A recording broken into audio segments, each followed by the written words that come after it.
C'est le CSA, le conseil de surveillance de l'after. Pas de jingle ce soir, on n'a pas le temps. Julien, c'est à toi. Tout Julien Cazard, je le fais moi-même. Julien Cazard. Je fais pas aussi bien que le mec qui est payé très cher pour faire ça. Et t'as vu ce qu'on a devant nous? Il y a un petit Marseillais qui s'est perdu, mais on va vite l'aider à retrouver son chemin. T'inquiète pas, petit. Au 3e sous-sol du Monoprix. Rendez-vous à 8h. Alors, je suis hyper flatté d'abord parce que Louis, tout à l'heure, t'as dit que bon, je connaissais un peu le football et tout. Philippe Auclair, j'étais un petit peu flatté. Je me dis peut-être que je pourrais être entraîneur.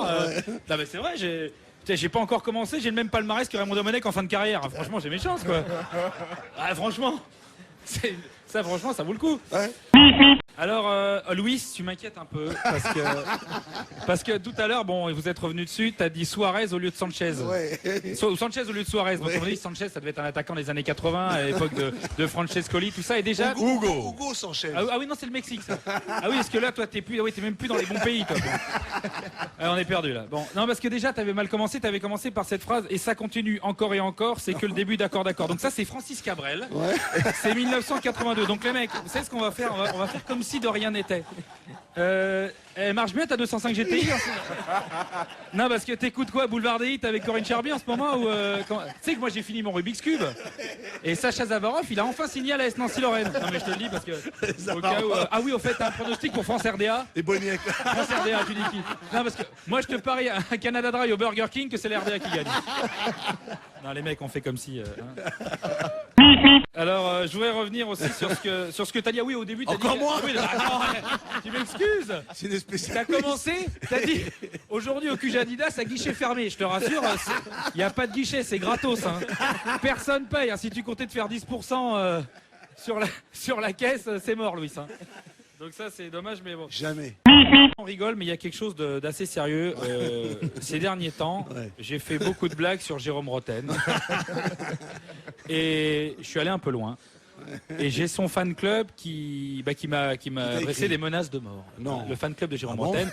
Il en a un. Et je voudrais quand même dire que en 2010, voir un fan club de Jérôme Rotten, ça c'est choquant. Et moi j'ai un peu du mal à m'en remettre. Voilà. Alors je voulais dire quand même qu'il y a des choses qui se font pas, quoi. Eric. Non. Eric, non mais c'est parce que avec l'accent, s'il te plaît. Eric, alors tout à l'heure, Eric, qui parle de phrase, t'as dit? Moi, je suis pas un grimpeur. T'es pas un grimpeur, c'est pas ce qu'on m'avait dit, mais. C'est pas sur l'équipe de France, c'est sur Paris. Ah oui, c'est ça. Non, parce que t'avais dit que t'étais déjà un suceur de roue. Dans la caravane. Là, t'as dit que t'étais un rouleur. Et c'est vrai que je me rappelle qu'à l'époque Tapi, t'en as roulé des équipes. C'est vrai que ça me revient maintenant. Alors, et puis ce week-end, t'étais à Marseille, Eric. Et c'est comme par hasard, Eric était à Marseille, alors que Didier Deschamps, on pense qu'il va se barrer à Liverpool. Tu penses que tu vas prendre sa place ou pas, à ton avis? Écoute, quand je vois quand je vois certains entraîneurs maintenant, ça me donne des idées. Non mais franchement, Didier Deschamps, s'il s'en va, vous voulez faire quoi? Tu sais que Paul Le Guen, il est libre. Ça vous intéresse pas, Le Guen? Vous prenez Le Guen. Tu as vraiment envie de couler notre club? Non mais tu es Clément, Sankaré, c'est des mecs qui sont libres là, ils sont presque en fin de contrat, ça vous intéresse pas? Vous avez pris Dehu et Fiorez, vous pouvez nous prendre Le Guen, quoi. Faites un effort. Par contre, vous nous laissez Jérôme. Hein. Non, parce qu'on a que des coureurs à pied, alors on aime bien avoir un joueur de foot de temps en temps quand même. C'était sympa, ça. Oh, un compliment. Un compliment. Je sais pas ce qu'il m'a pris, excuse-moi, pardon. Oui, je voudrais revenir sur Laurent Blanc. Laurent Blanc, vous avez vu quand même, tout le monde tape sur la Fédé et lui il va arriver, mais ça va être un énorme bordel pour lui, quoi. Vous parlez de l'ambiance des joueurs, comment il va faire? Vous dites oui, est-ce qu'ils s'entendent mal? Est-ce qu'ils s'entendent bien? Moi je voudrais savoir, est-ce qu'ils s'entendent, les mecs? Ils passent leur journée avec un Walkman, enfin un casque sur les oreilles avec du R&B à bloc. Ils entendent plus rien. Ils sont devenus complètement sourds. Le mec il va arriver à la causerie et dire Franck, tu joues à droite. Quoi? Qu'est-ce que tu dis là? Je dis, tu joues à droite. Quoi, tu me mets une droite, c'est ça? C'est moi qui parle. Non, je dis, tu joues à droite. Quoi, je vote à droite? Ouais, je vote à droite, je gagne 200 000 par mois. Tu crois pas que je votais à gauche? Je suis pas un smicard. Non. J'ai dit, c'est pas grave, reste à gauche. On va mettre Florent au milieu. C'est pas grave, Francky. Et puis l'histoire du bus, là. Ouais. Quand même que l'histoire du bus, on a dit. Il y en a un qui a dit, Ibra qui a dit oui, non, ils avaient le droit de descendre. Ah oui, ils avaient le droit de descendre, sauf qu'ils ont dit celui qui descend, on lui fait une zaya. Alors il y en a un qui a dit d'accord, il a dit mais attention, toi t'es pas payé. Il fait ah bah non, alors ça m'intéresse plus. Alors. Et finalement il y en a un qui est descendu, c'est Planus. Et personne l'a vu. Il a dit moi je descends. Excusez-moi, vous pouvez vous pousser, monsieur, on attend l'équipe de France. Non mais je suis dans l'équipe de France et je descends du bus. Non, vous êtes gentil, monsieur, sortez. On veut plus de vous là. Non mais je suis. Bon, ben, le pauvre, personne l'a su. Quoi. Il y a Stoïchkov, il est malin, il a voulu lui échanger un maillot de la Bulgarie contre le maillot de Maradona. Mec, ça vaut pas, c'est l'arnaque. C'est comme si tu as dit, tiens, ça te range, je te donne mon scooter contre ta Bentley. Ah bah oui, j'échange. C'est pour ça que Thierry Henry, il a pas voulu échanger son maillot contre un Sud-Africain. Le mec, il a le maillot de Thierry Henry, l'autre, il lui donne un maillot de Chabalala. C'est le nom d'une vache à Interville, l'autre, c'est pas un joueur. C'est une arnaque. Vous savez donc tous qu'on est à l'Adidas Store, à la boutique Adidas, comme on dit en français, sur les Champs-Élysées, et qu'il y avait tous les Portugais, les Brésiliens qui faisaient la fête, des centaines de Portugais, des centaines de Brésiliens, des centaines de maillots Nike. Juste devant la boutique Adidas, les mecs, c'est quand même pas très fair-play. Pourriez faire un petit effort, hein, rester discret, aller de l'autre côté de la rue. Non, et puis de toute façon, l'Espagne a gagné, et c'est Adidas, et on a encore une équipe. Parce que nous, il ne nous reste plus que ça, il ne nous reste plus qu'à supporter Adidas, hein, de toute façon. Bon. Superbe match Espagne-Chili, surtout les 20 dernières minutes, c'était soporifique, c'était dur, hein. On a eu du mal à pas s'endormir. Alors forcément, le commentaire, c'était bon, ben, Iniesta qui passe à Xavi, oh là là, c'est la passe à 10, ça va être très long. Sauf si ça avait été Jeannot Rességuier. Parce qu'avec Jeannot Rességuier, c'est une passe de Xavi Alonso, Alonso pour Xavi, Xavi Alonso, Xavi Alonso pour Xavi, Xavi Alonso pour Xavi, pour Iniesta pour Xavi, au milieu du rang, Xavi Iniesta. Ça a quand même une autre gueule.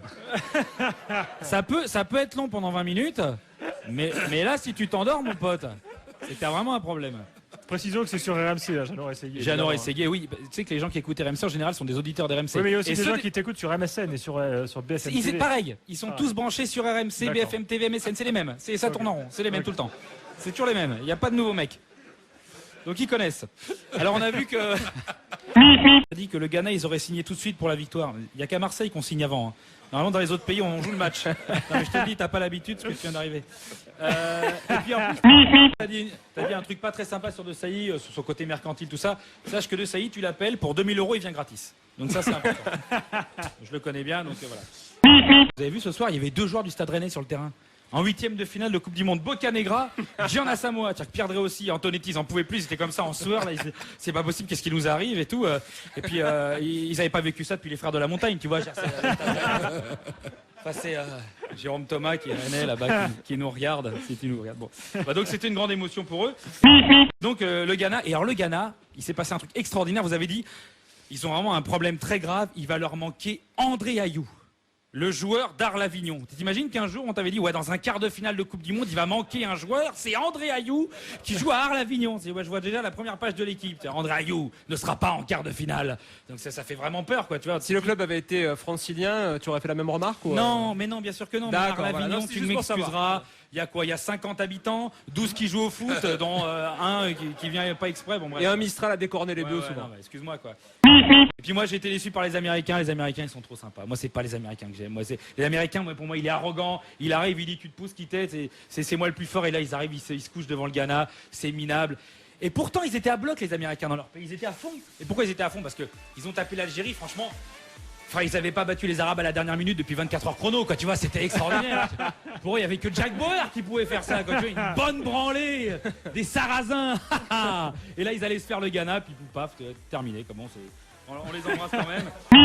Bonsoir à tous. Bonsoir à tous. Avec un magnifique maillot d'Anderlecht. Ah, t'es beau avec ce maillot, toi. T'as plusieurs clubs, toi, dans ta... Non, c'est parce que juste j'étais contre la Hollande, alors j'ai mis le maillot d'Anderlecht, un maillot belge, surtout. J'avais pas de maillot de la Slovaquie, j'ai quand même autre chose à faire. Je suis pas pote avec Robert Vitek, moi. Tu vis qui alors Tu vis qui comme ça? Personne en particulier, et surtout pas mon voisin de droite, qui est magnifique. Alors pour ceux qui n'ont pas la MSN, Jérôme a mis son plus beau décolleté. Il a une soirée peut-être. Hein, t'es topless limite. Hein, ouais. T'es pas mal. Hein, ils doivent rigoler dans les vestiaires du Paris Saint-Germain. Hein, ouais, Julien. Oh là là là là. Non, sous la douche, ça doit bien rigoler. Hein. Ouais. Bah, y en a, ils se battent pour ramasser la savonnette, il paraît. Aïe. Enfin bref. Et puis alors Eric est revenu avec sa fille, qu'elle est mignonne comme tout. Tu sais que t'es mignonne, toi. Elle est parfaite, hein. Franchement. Elle doit être jolie, la maman. Hein. Parce que oui, forcément, elle n'a pas pris de son père. En tout cas, elle est parfaite. Elle a un petit défaut. Eric, elle a un seul défaut, tu le sais. C'est quoi? Ben, elle n'a pas le couille. Ça, le problème des filles. Les filles, c'est formidable, mais le problème, c'est qu'elle n'a pas le couille. Ça, tu peux rien y faire, hein, c'est la vie. T'inquiète pas, ma chérie, c'est pas grave, c'est même plutôt bon signe. Alors, ça t'évitera des ennuis.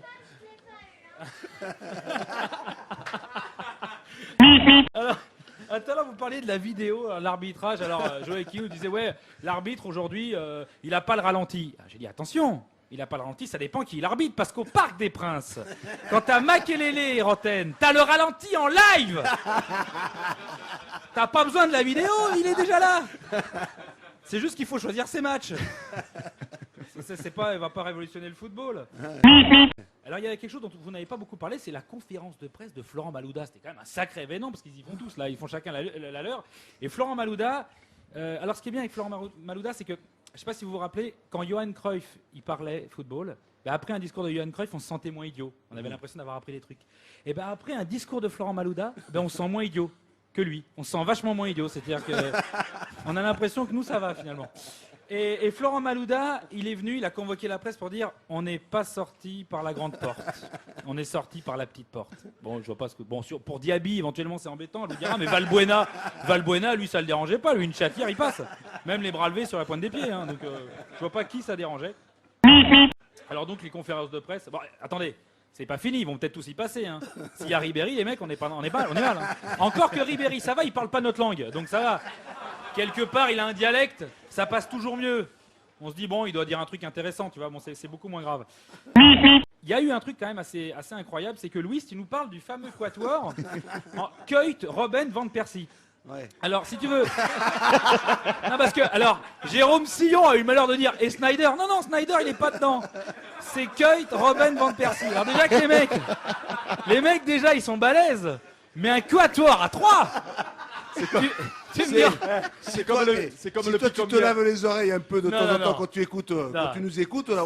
C'est le 4-3-3. Ah, le quatuor. Non, t'as parlé du quatuor. Non, c'est lui qui en a parlé. C'est moi qui en ai parlé. Toi. Mais en même temps, non, hey, un bémol, Louis, il fait des quintés au tiercé, donc lui, il est perdu. Donc il se dit que c'est possible finalement, ça doit être normal.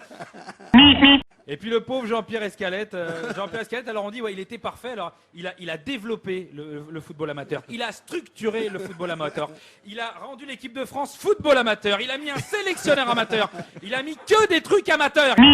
Et puis Escalette, son problème c'est qu'il a dit, maintenant que je suis dos au mur, je vais prendre du recul. Alors Jean-Pierre... fais-le chez toi, tu vas voir. C'est pas possible. Si t'es dos au mur, tu peux pas reculer.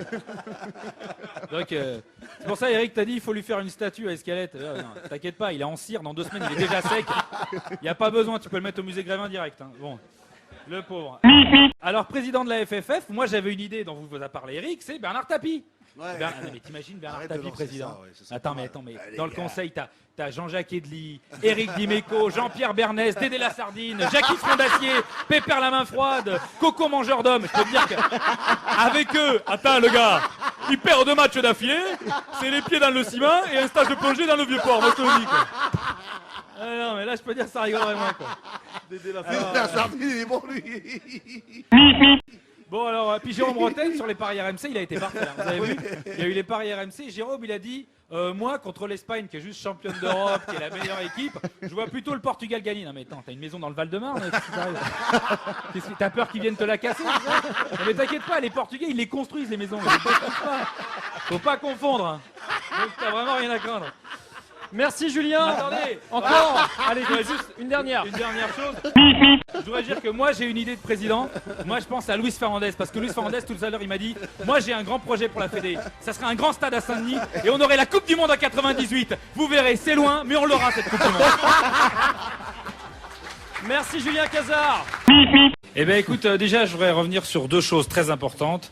La première c'est qu'on arrête d'aller contre l'avis de Daniel. Parce que Daniel, il a toujours raison. Je crois qu'il y a un truc que vous n'avez pas compris les gars. Voilà. C'est que Daniel, il a toujours raison. Quand il dit un truc, il a toujours raison. Même quand il dit rien, il a toujours raison. Et si jamais un jour il a tort, 3 minutes après tu te réveilles, t'es en sueur, c'est un cauchemar. Parce que Daniel, il a toujours raison. Est-ce qu'on est d'accord là-dessus? Voilà, donc ça c'est clair. Non, moi je suis pas d'accord avec moi-même. Non, voilà, ouais, mais au final t'as raison. Non, mais je suis pas d'accord. Alors Capello, on dit oui Capello, regardez ce qu'il a fait avec l'équipe d'Angleterre. Mais Capello, c'est un petit joueur, les mecs. Il est allé en 8e de finale, mais Raymond Domenech, avec un potentiel comme l'équipe d'Angleterre, t'imagines, il y a des alcoolos, des névrosés, des cocus, des mecs qui se foutent sur la tronche. Non, mais avec ça, mais lui, au bout de 2 matchs, les mecs, ils se bouffaient, lui. John Terry, il gangbangait avec Frank Lampard. Rooney, on le retrouvait torché dans un bouge de Johannesburg. Et Mileski, il était en dépression, il pissait sur le drapeau d'Angleterre en chantant God Save the Queen. Il prenait l'avion, il faisait une mutinerie dans l'avion, il se crachait au large du Sénégal et hop, et roule ma poule. Ça, c'était Raymond Domenech. C'est autre chose que Fabio Capello, aller se prendre contre une équipe d'Allemagne, en plus une bonne équipe, c'est nul, c'est minable. Prendez le son, mon petit père, et puis alors il nous a sorti.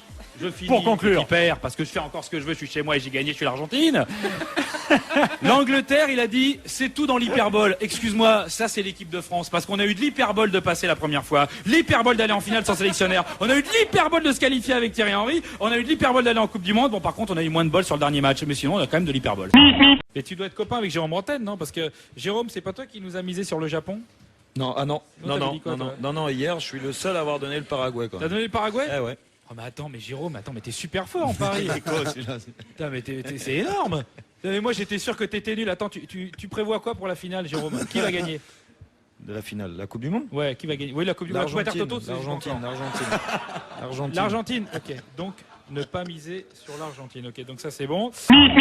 Tandis que le match de ce soir, ça sera un match beaucoup plus indécis. Et moi, je serai les Espagnols, je ferai attention parce qu'il ne faut pas vendre la peau d'ours. Enfin, comme on dit en portugais, il ne faut pas mettre le crépi tant que tu n'as pas fait le douvi. Ça, c'est un truc, c'est très important. Il faut encore moins mettre l'andouille. Et surtout parce qu'ils ont une très bonne défense. Je l'avais dit, ils prennent 0 but, les Portugais. Mais c'est pas seulement qu'ils ont une bonne défense, c'est qu'ils ont un super gardien. Parce que les Portugais ont toujours eu une très bonne école de gardiens. Moi, dans mon quartier, il n'y a que des gardiens portugais, hein, donc c'est pas compliqué. Donc, à mon avis, faut se méfier des gardiens portugais. T'essaies de rattraper le coup, t'essaies de te faire comparer avec les Portugais, toi. Ton gardien, c'est pas un Portugais dans ton immeuble? Attends, mais il laisse rien passer. Attends, il laisse rien passer. Alors le mec, si t'as pas le digicode, si t'as pas les clés de l'immeuble, le mec, je peux te dire que... Alors moi, je leur fais confiance. C'est des bons gardiens. Donc les Espagnols, c'est pas gagné. Ils respectent les règles. Moi, personnellement, quand j'ai vu le match de ce soir, enfin de cet après-midi, je me suis dit, mais il y a plein de stars dans ce mondial, mais elles jouent pas ensemble. Elles jouent chacune dans des équipes disséminées. Je me dis, imagine, tu fais une équipe avec toutes les stars de cette Coupe du Monde. Alors je te fais l'action de rêve. L'action de rêve. T'as Julio César qui relance à la main pour Maicon. Maicon qui accélère, qui passe à Schweinsteiger. Schweinsteiger qui met sur Iniesta. Iniesta qui temporise, qui passe à Cristiano Ronaldo. Passement de jambe, roulette, qui passe à Messi. Messi qui fait une transversale pour Robben. Robben qui accélère. Robben qui centre. Au point de pénalty, qui reprend et qui c'est qui reprend? Oh, l'énorme but de Jérôme Bretagne! C'est David Ginola qui est de retour au Parc des Princes. Une frappe magnifique des 20 mètres, pleine lucarne. Ça, c'est un but. Et voilà qui va réveiller le Parc des Princes. 2-0, 35 minutes. Celui-là, il faut le regarder. Et bon, c'est bon, même le garder dans notre collection. Hey, on en a marqué des buts, nous, au Parc. Ouais, ça te fait pas rêver, cette action? Ouais, ouais. C'était Pierre Dorian en commentaire. Ouais. Oh, l'énorme but de Jérôme! Assez! Tais-toi! C'était contre Metz, attention, hein. 32e journée de Ligue 1. Hein. Puis le but du 4-1, tu vois, c'est pas non plus. Mais bon, Pierre Dorian, il est sous médoc, hein, le pauvre. Hein. Il mélange des trucs avec le Red Bull, enfin bref. Julien, on conclut? Attends, je dois dire que... hey, mais le temps passe vite, le temps passe vite, mon cher. Avec Jérôme Bretagne, tout passe très vite, sauf la balle. Et donc, je veux dire, c'est que grâce à... Oh là là, il y a un Marseillais dans la boutique. Et Jérôme Bretagne, je me dis que t'inquiète pas, Jérôme, il n'y a pas de raison. Un jour, il pourra peut-être jouer avec Robben, avec Van Persie, avec Schneider. Il suffit juste qu'il y ait un match de charité. Voilà, pour la leucodystrophie. Julien Cazard, on peut l'applaudir. Merci Julien Cazard.